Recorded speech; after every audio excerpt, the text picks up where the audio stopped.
What's up there, Workforce? Chris here with Work To Game, and welcome to World of Warcraft. I'm assuming you're a newer player or just looking for kind of maybe how do I find a better realm, but today we're going to be talking about how do you choose a realm, how do you choose a world, a place to play. I'm assuming that means you've decided to play World of Warcraft. If so, absolutely welcome. You are in for a world of amazing content in Azeroth. No matter where at the time you're watching this video the end game is, if you're hearing people say, oh, the end game's dying or the end game's amazing, it doesn't really matter, because between you and then and all the content that exists in between, there is a huge amount of amazing content to enjoy in this game for new players. So let's dive in.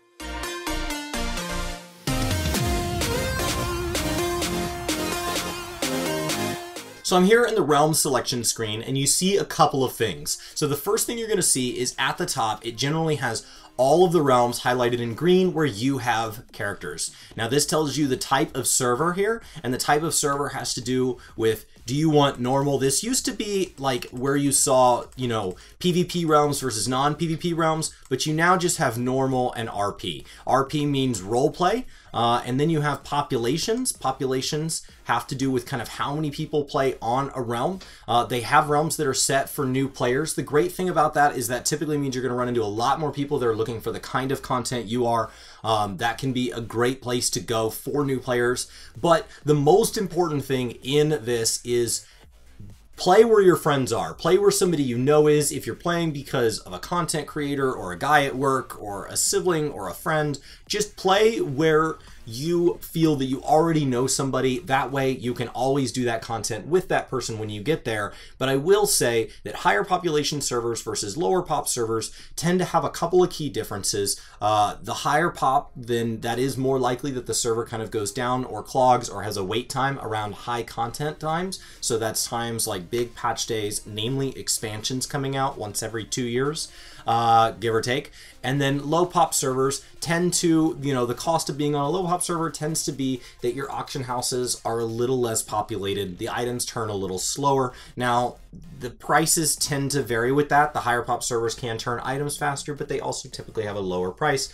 So it all tends to shake out. But keep in mind that if you run into somebody you want to play with on kind of your, you know, United States or whatever, as long as this tab down here is the same, then in all honesty, you can do a lot of content with them. There's a lot of cross content when you party with them. There's what's called a sharding system, where you're in a shard of the world. You know, if you imagine parallel universes being splintered off, and you can actually jump from playing with one person on AON and then Bone Chewer and Gurubashi. Those can all be in a party with you when you go into things. There are exceptions. Like right now, I think one of the exceptions is Mythic rating, the highest rating tier, but a vast majority of content, an ever-growing amount of content, has made it more and more where the button you click here, the little line you click here, matters less and less and less.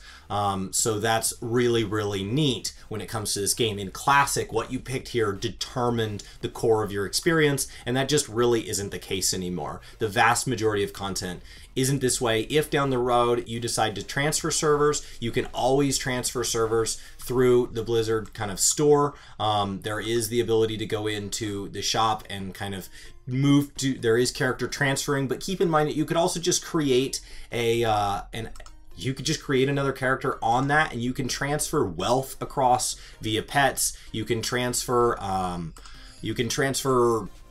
all sorts of different transmog items and stuff are account wide, so they exist on all your players. If I have a horde specific account wide item, it's on all my horde characters no matter how many servers. But character transfer here, it's $25 at the time of this recording. You could see that change. There are times when high pop servers get it for free. So I would honestly say that when you're a new player, what you pick here matters a lot less than what you pick on the next screen, where you decide to talk about race, and which means faction, and what class you decide on your first time adventuring in Azeroth. So hopefully that makes a lot of sense. It really isn't that big of a decision, but I just wanted to start that conversation here. If you have any questions, you have any comments, you have any advice for new players, definitely feel free to leave that in the comments down below. I look forward to starting that conversation with you guys. This is me starting to do a lot of beginner guides for World of Warcraft. We're kind of in a down cycle on Final Fantasy XIV right now, so I've been playing a lot more WoW. I do play both games interchangeably, and so I just wanted to start really trying to ramp up the amount of tutorials and guides that we have here at Work To Game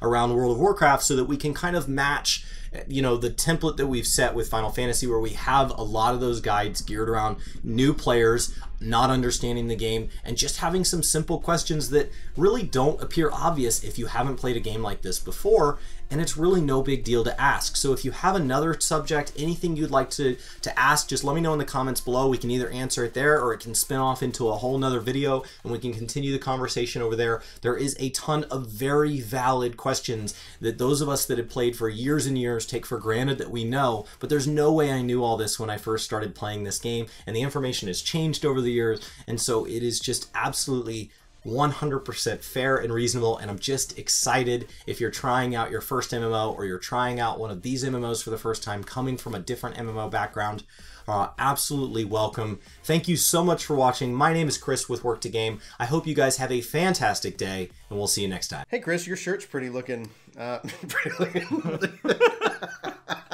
You know, honestly, it doesn't have Work To Game anywhere on it, but I like to support the channel. Yeah. So, well, you know, you can do that and also have a good looking shirt. I don't really want that shirt. You think maybe it could be a different shirt? Well, cool. I think I'm going to click on one of the links somewhere around here, and I'm going to go see what we got. Hello. It's really, really, really good. You guys have a great day. Take care. You probably have a pretty shirt on.